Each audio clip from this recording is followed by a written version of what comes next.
Mismong si Pangulong Bongbong Marcos ang tumukoy sa 15 kontraktor sa iniimbisigahan ngayong flood control project ng pamahalaan. Pero duda si Vice President Sara Duterte. Paniniwala niya naghahanda lang ng idadahilan ang Pangulo sakaling bumaha na naman. Nabanggit namin yon kay BBM na ganun ang ginawa, pero noon ay wala siyang reaction. Tapos bigla ngayon, meron na siyang reaction. Paniwala ko, ginagawa nila yan para lang sabihin sa susunod na baha na, tingnan nyo, may ginawa naman kami.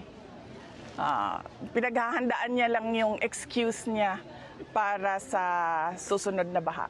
Hirit naman ng bise, hindi lang contractors ang dapat panagutin.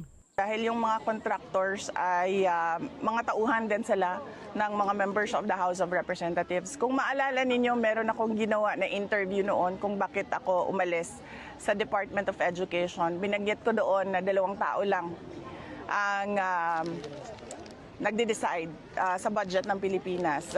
Yun ay si Martin Romualdez at si Zaldico. At yung mga kasamahan nila o mga grupo nila, kasama din nila yon sa paghati-hati noong budget ng Pilipinas.